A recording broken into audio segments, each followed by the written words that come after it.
नमस्कार, मैं हूं आपके साथ नैना यादव और बंसल न्यूज की खास पेशकश में आपका स्वागत है। इंदौर में दावत देने जा रहे हैं तो सावधान हो जाइए, हो सकता है दावत का शौक आपके लिए महंगा साबित हो, क्योंकि इंदौर प्रशासन ने ऐसी गाइडलाइंस तैयार की हैं जिसके बाद दावत देना सिर्फ शौक या सेलिब्रेशन जितना आसान नहीं होगा। क्या है ये गाइडलाइंस, चलिए आपको बताते हैं। किसी को दावत देने से पहले क्या आपने ये तय किया कि केटर खाना किस तरह के पानी से बना रहा है या खाना जमीन से कितनी ऊंचाई पर बन रहा है? अगर नहीं तो अब इनके साथ साथ चंद और नियम पर ध्यान देना शुरू कर दीजिए, क्योंकि जिला प्रशासन ने दावत पर बिठा दिया है सख्त पहरा। आप किसी वैवाहिक समारोह में जा रहे हैं और मेजबान आपको रोक के आपके घर के परिवार के सदस्यों की गिनती करें ताकि कितने लोग खाने आ रहे हैं, तो शायद आपको बेहद बुरा लगेगा। ऐसे 27 नियम है इस गाइडलाइन में, जो इसमें से अधिकांश प्रैक्टिकली पॉसिबल नजर नहीं आते। सवाल खड़ा होता है प्रशासन पर कि क्या एक घर में सादा कार्यक्रम करने पर भी, जिसमें कई लोग आएंगे, बार बार सरकारी दफ्तरों के चक्कर लगाना होंगे। एक बड़ा सवाल खड़ा हो गया जिला प्रशासन पर। और अब जो बात सामने आ रही वो यह है कि इसमें शायद 5000 लोगों के लिए गाइडलाइन जारी की गई है, सुझाव मांगे गए हैं और प्रशासन बैकफुट पर आता नजर आ रहा है। कलेक्टर की इन नई गाइडलाइंस के मुताबिक बड़े आयोजनों, भंडारणों का खाद्य एवं औषधि प्रसंस्करण विभाग को देना अनिवार्य होगा। भोजन स्थल पर एवं उसके आसपास कोई जानवर, गाय, भैंस, गोबर न हो। भोजन स्थल पर मक्खियां, मच्छर, फफूंद, गंदगी न हो। दावत ऐसी जगह दी जाए जहां कोई इन्फेक्शन ना फैला हो। दावत का खाना आरओ वाटर से बने। खाना बनाने का स्थान जमीन से ऊपर हो ताकि धूल मिट्टी ना जाए। खाना परोसने से पहले केटरर खुद खाना सूंघ कर और चख कर उसका परीक्षण करें। दावत से पहले आयोजक आसपास के चिकित्सा केंद्र और अस्पताल की जानकारी रखें। जिला प्रशासन द्वारा जारी इन निर्देशों के बाद ही लोगों के लिए रिएक्शन आने शुरू हो गए हैं। ये सही है कि ये नियम लोगों की बेहतरी के लिए ही है, लेकिन इसे आसानी से फॉलो कर पाना सबके लिए आसान नहीं है, लिहाजा नाराजगी साफ जाहिर हो रही है। जैसा ऐसा भी कहा गया कि धार्मिक आयोजनों के लिए भी लेना पड़ेगी, तो सर धार्मिक आयोजन तो सबके लिए खुला रहता है, मतलब उसके अंदर कोई ऐसा नहीं है कि कौन सी कॉलोनी से लोग आएंगे, किस एरिया से लोग आएंगे। वहाँ तो हर जगह से लोग आते हैं। लंगर वही, मतलब कहीं भी आप गिनती नहीं कर सकते। कोई चलता फिरता आदमी भी कहीं से निकलता है और अगर उसे भंडारा दिखता है, लंगर दिखाई देता है, तो वो बोलता है चलो यहाँ से लंगर छकते हुए भंडारा खाते हुए निकल जाए। तो गलत बात है कि आप परमिशन लेंगे और उसके बाद में खाना चखा जाएगा। सर चखने की जवाबदारी कैसी? कुछ आइटम्स तो ऐसी रहती है कि मतलब बनाने के 3-4 घंटे बाद ही खराब हो जाती है, और 5000 लोगों के लिए खाना बनाना तो उसे सुबह से बनाया जाएगा, तो सर पॉसिबिलिटी नहीं है उस चीज की। नहीं हो पाएगा, प्रैक्टिकली तो पॉसिबल नहीं है, क्योंकि एक आयोजन, आज अपन धर्म से जुड़े हुए सब लोग हैं, कोई कार्यक्रम कर रहे हैं तो अभी अपन परमिशन लेंगे, साउंड की परमिशन, खाने की परमिशन, तो आदमी एक कार्यक्रम करने ही बंद हो जाएंगे, परमिशन में उलझ जाएगा। और यहाँ पर आसन में कलेक्टर ऑफिस का भी किसी छुट्टी है, जैसे आज ही हम कलेक्टर साहब से मिलना है तो बाहर गए हुए, तो प्रशासन वो तारीख में नहीं कर पाएंगे, इसे तो प्रैक्टिकली संभव नहीं मेरे साथ। डिस्टर्बेंस सर बहुत होगा, हर आदमी हर चीजें परमिशन लेने में जाए तो उलझ जाएगा। कुछ उनकी जो नियम बने वो सही बने, सफाई का नियम और जो थोड़ा टेस्ट करने का नियम, अननेसेसरी जो कुछ भी आइटम कैसे भी, जैसे बीच में कई लोग बीमार होते हैं खाने से, वो कुछ नियम तो सही है, लेकिन जो प्रशासन से नियम का जो है वो गलत है। इस मामले में फिलहाल अफसर खुलकर बात नहीं कर रहे हैं। अब देखना यह है कि दावत पर लगा ये पहरा कितना कारगर साबित होता है। वसीम अहमद, बंसल न्यूज, इंदौर। इंदौर खाने के लिए या फिर इस तरह के आयोजनों के लिए एक अलग पहचान रखता है, लेकिन प्रशासन की ओर से जिस तरह से गाइडलाइंस जारी की गई हैं, वो कितनी ज्यादा प्रैक्टिकली संभव है, ये बड़ा सवाल है। और यहाँ पर अब लोगों की किस तरह की प्रतिक्रियाएं हैं, वो भी सबसे ज्यादा देखने वाली बात होगी। हम इस पर कार्यक्रम में चर्चा करेंगे। सीधे इंदौर का रुख करेंगे, जहां से हमारे साथ में सामाजिक कार्यकर्ता और अधिवक्ता किशोर कोटवानी जी हमारे साथ में जुड़ रहे हैं। किशोर जी, बहुत स्वागत है आपका बंसल न्यूज में। आपसे जानना चाहेंगे, जिस तरह से प्रशासन की ओर से गाइडलाइंस जारी की गई है, वो भी ऐसे आयोजनों के लिए जहां पर भोजन या तो आरओ वाटर से बनाया जाए, या तो जो गाइडलाइंस है उनमें बड़े आयोजन की पहले परमिशन ली जाए और सारी चीजों का ध्यान रखा जाए, इसे किस नजरिए से देखते हैं, जो कदम प्रशासन की ओर से उठाया गया है?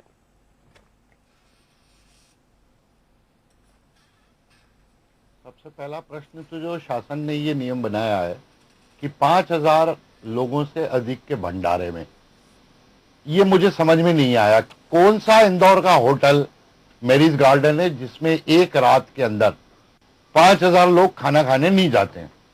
मुझे ये बता दे कोई कि 56 मार्केट, मेरा सराफा, 5,000 से ज्यादा लोग रोज खाने जाते हैं।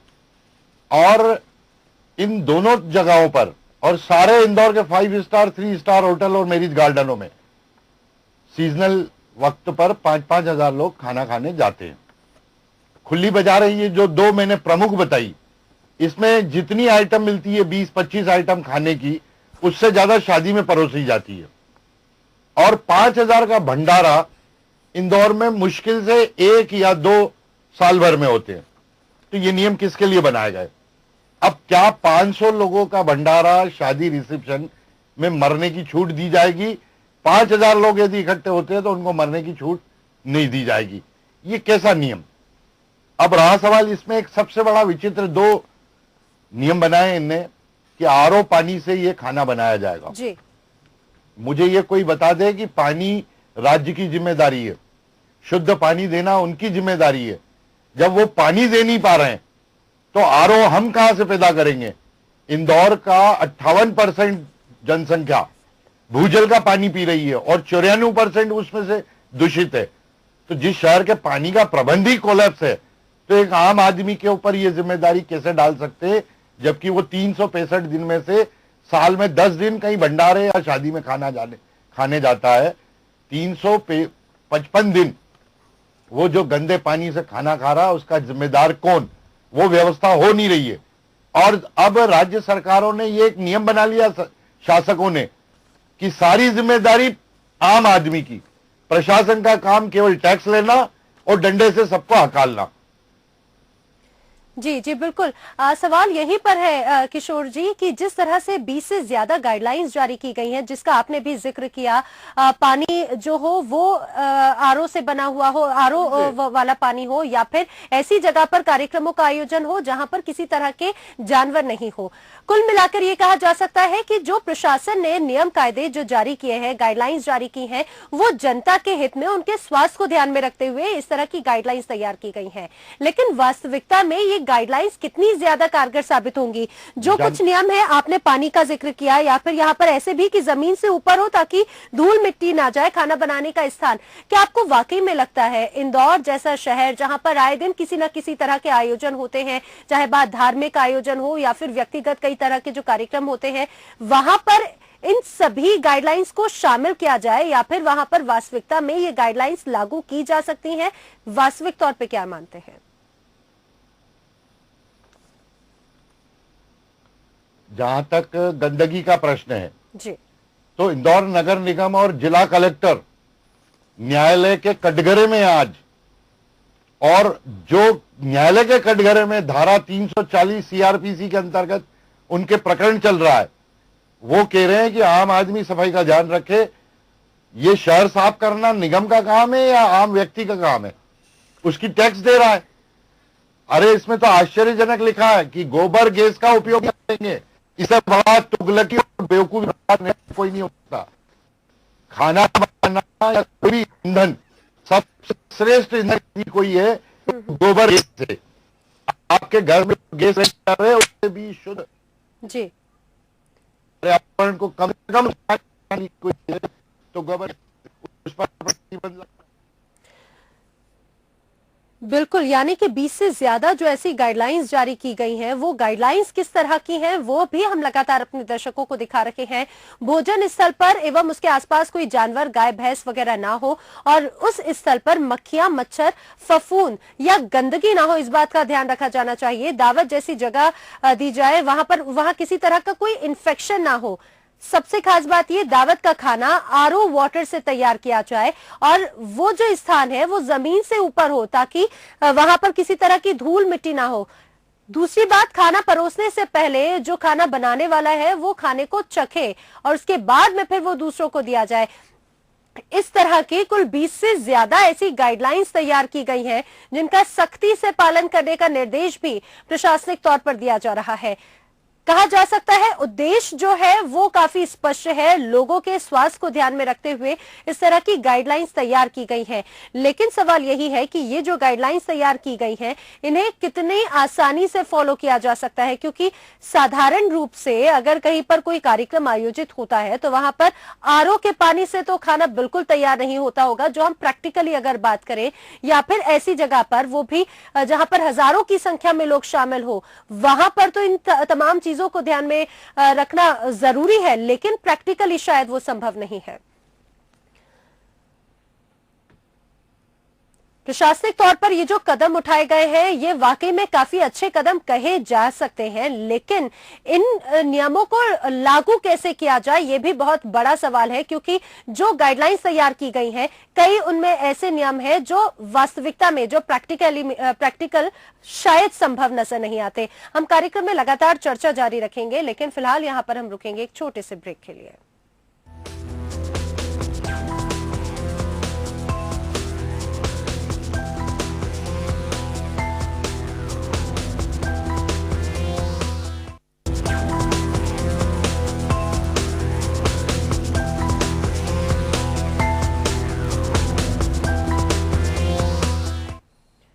ब्रेक के बाद एक बार फिर आपका स्वागत है हमारी इस खास पेशकश में। इंदौर जहां की स्वाद जो है, जहां की पहचान और दावत जो है इंदौर की शान मानी जाती है, लेकिन अब इन्हीं दावतों पर प्रशासन पहरा लगाने की कोशिश कर रहा है।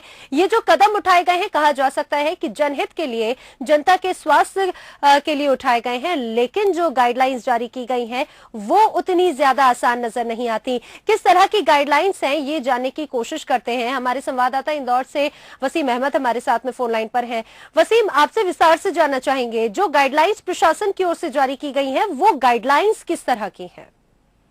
जी देखिए, असल में पिछले दिनों इंदौर के खतियाना क्षेत्र में एक बड़ी घटना हुई थी फूड पॉइजनिंग की, जिसमें करीब 8,000 लोगों का खाना बना था, लेकिन खाने की वजह से 2,000 लोग फूड पॉइजनिंग का शिकार हो गए थे। और ऐसी कई घटनाएं आम दिनों में सुनने में आती है कि लोग बीमार हो जाते हैं फूड पॉइजनिंग की वजह से, और वजह ये निकलती है। उसकी भी जो मल्टीपल जांच हुई उसमें भी ये सामने आया कि वह गंदगी से खाना बना था, इंतजाम ठीक नहीं थे और खाने की व्यवस्था भी जो थी वो ठीक नहीं थी। इसी बात को लेकर लोगों के स्वास्थ्य को ध्यान में रखने के लिए ही, ध्यान में रखते हुए ही जिला प्रशासन ने गाइडलाइन जारी की।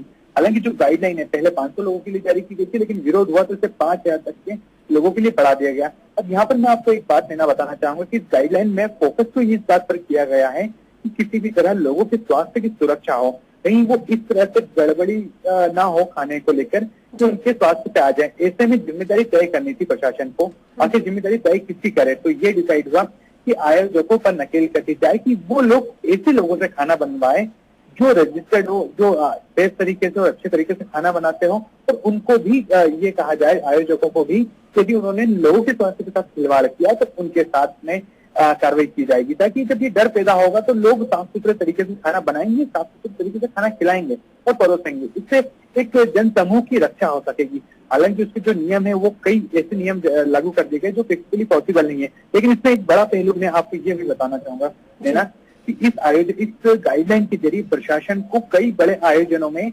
बैकडोर एंट्री नहीं बल्कि फ्रंट डोर एंट्री करने का रास्ता मिल जाएगा। जैसे कि आप सुनती हैं या जानती हैं कि अक्सर भंडारे होते हैं, अक्सर कई राजनीतिक कार्यक्रम होते हैं जिसमें बड़ी संख्या में लोगों के लिए खाना बनाया जाता है, या कई ऐसे कार्यक्रम होते हैं सामाजिक स्तर पे जिसमें कई हजारों लोगों का खाना बनता है, लेकिन प्रशासन कभी उन जगह पर जा नहीं पाता क्योंकि कई बार राजनीतिक दबाव होता है या सामाजिक दबाव होता है। ना मालूम होता है, खबर आती है कि वहाँ पर बेहद गंदगी में खाना बन रहा है या वहाँ के खाने से लोग बीमार हो जाएंगे, या नकली हवा जैसी चीजें इस्तेमाल हो रही है। लेकिन इस नियम के बाद प्रशासन बिल्कुल ठाट के साथ जा सकेगा, चेक कर सकेगा कि आखिर क्या व्यवस्था है और कौन करवा रहा है और किस तरह से खाना बनवा रहा है। बिल्कुल वसीम, यानी कि कुल मिलाकर ये कहा जाए जो गाइडलाइंस जारी की गई हैं उसके कई अच्छे पहलू भी हैं, लेकिन 20 से ज्यादा जो गाइडलाइंस जारी की गई हैं उसमें चाहे बात खाने को आरओ वाटर द्वारा बनाए जाने की बात हो, इन्फेक्शन इस इलाके में ना हो, इस बात का खास तौर से ध्यान रखा जाए, या फिर आसपास की जो जगह है, जिस तरह की जो गाइडलाइंस अगर हम कुल मिलाकर बात करें तो क्या लगता है आपको वास्तविकता में इस तरह की गाइडलाइंस वाकई में उनका पालन किया जा सकता है? और एक और बात आपसे जानना चाहेंगे, जो इन गाइडलाइंस का पालन नहीं करता उन्हें किस तरह से दंडित करेगा प्रशासन? जी देखिए, प्रशासन का रुख इस मामले को लेकर हमने एकदम साफ हुआ है, क्योंकि हमारी बात भी हुई जिला दंडाधिकारी से, कलेक्टर पी नगरी से, जिन्होंने आदेश जारी किया। उन्होंने ये तो साफ कर दिया है कि वो इस मामले को लेकर बेहद सख्त रहने वाला है जिला प्रशासन। उन्होंने ये कहा है कि यदि कोई गाइडलाइन को फॉलो नहीं करता है तो वो खुद एक बार फिर सोचे कि उसे आयोजन करना है या नहीं करना है, क्योंकि वो आयोजन को लेकर गाइडलाइन में किसी तरह की ढील नहीं देने वाले। हालांकि सुझाव के लिए लोगों को कहा है कि यदि उनके कोई सुझाव गाइडलाइन में कोई कमी है तो वो जरूर आमंत्रित है, लेकिन बदलाव की कोई गुंजाइश नजर नहीं आ रही इसमें खास बात यह है कि जिला प्रशासन ने ये जो नियम है इसमें यदि कोई ढील पोल करता है, यदि नहीं मानता तो उसमें धारा 188 से कार्रवाई होगी, जो आमतौर पर धारा 144 जो प्रतिबंधात्मक धारा होती है उसका उल्लंघन करने पर जिस तरह से कार्रवाई होती है, ठीक उसी तरह की इसमें कार्रवाई होगी। और रही बात इस गाइडलाइन के फॉलो होने की या परिपालन की, तो हम आपको बताएंगे ना कि कई चीजें हैं जो स्वास्थ्य सुरक्षा की है या सफाई की है, वो तो आसानी से फॉलो हो सकती है, जो फिजिकली नजर आती है। लेकिन बड़ा सवाल ये है कि इसमें कुछ नियम ऐसे हैं जो एक आमतौर पे महंगाई के जिम्मेदार हो जाएंगे।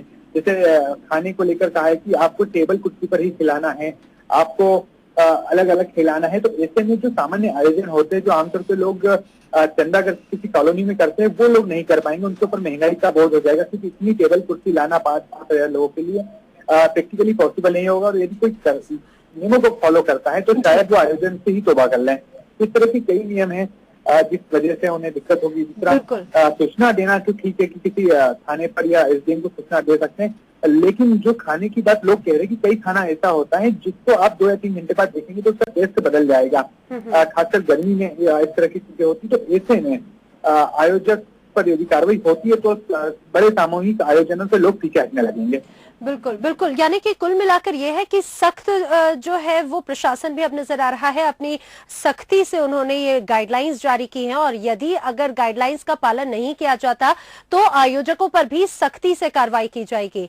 वसीम, जिस तरह से आपने भी कहा कि कई ऐसे नियम हैं जो वाकई में वास्तविकता में बहुत ज्यादा कठिन होगा उनको अमल में लाना, उनका पालन करना।